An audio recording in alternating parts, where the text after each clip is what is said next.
Well, turning now to the city of Portland and a dispute over parking. A longtime business pays the city thousands of dollars a year for employee street parking. Those spots now overrun by homeless camps. I went and talked with the business owner and those camping there. In Portland Central Eastside, on the corner of Southeast 9th Avenue and Ash Street, another side effect of homelessness is on full display. They're taking up areas that we're paying for. Patrick Von Peggert runs this cabinet store that's been in Portland since the 80s. It's going to be an accent. They pay the city about $2,000 a year for 6 employee parking permits. Some of those spots they used to park now covered by this homeless camp. I think that if you're going to charge somebody to use these spots, then there's got to be some repercussion for those people that use them free of charge. The Portland Bureau of Transportation just increased the cost of parking permits in that area. Patrick's company now pays more than $2,300 a year. In a statement, a spokesperson for the Portland Bureau of Transportation says in part, the permits also raise funding for litter pickup and transportation safety improvements in the Central Eastside neighborhood. It's difficult to justify paying that much money when you can't park a car next to your building. Us people on the streets, we have different mindset. We just want to get our drugs and I guess spend time with each other. Elizabeth camps in one of the spots Patrick's company pays for. Like, it's just so, like, why are you getting mad about the money that you paid for a parking spot? An empty parking spot? Yeah, because he can't Like, use what it. are you going to use it for? Well, his employees, that's what But he they're pays. not even parking here, though. Patrick's employees don't want to park near tents, he says. That is their problem.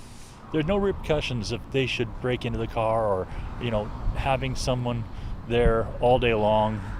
It doesn't feel safe. People who are working and that don't get high and have different family lives, they do fear the homelessness and the way that they are dope sick and fiending, and they will rob and they will steal, and they can't control themselves like sometimes, and I get that scary.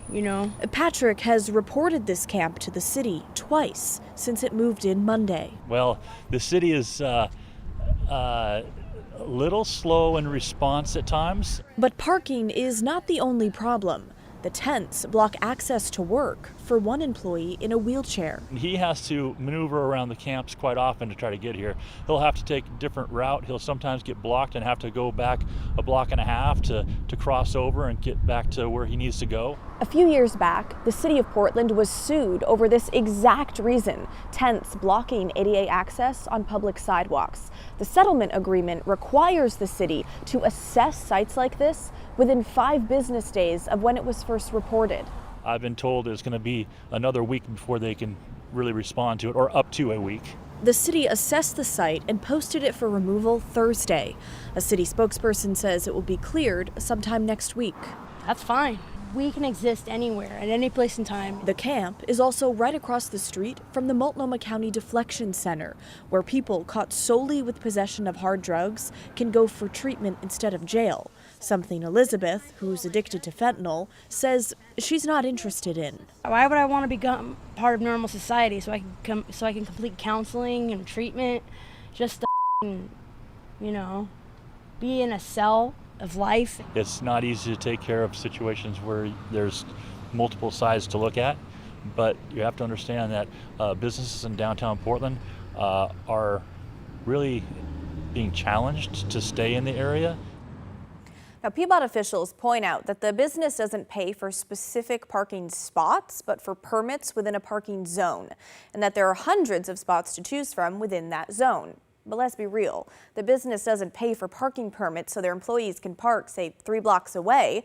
They pay for the permits to park right outside the store, which they say they can't do because of the camp. A city spokesperson says they are opening shelters and day centers for people like Elizabeth to go. However, it's not looking too promising that Elizabeth would even want to go to a place like that, even if offered. So therein lies part of the problem, since the mayor stopped enforcing the city's camping ban back in February. Now, that was if someone repeatedly refused the offer of shelter, they would face fines, jail time, or both. But again, that is not being enforced under this administration. But we want to hear from you. What do you think about this parking homeless camp dilemma? Are you surprised? Has this happened to you in your business? What do you think about the city's response to all of this? Let us know. Email the story at kgw.com or call and leave us a voicemail, 503-226-5090.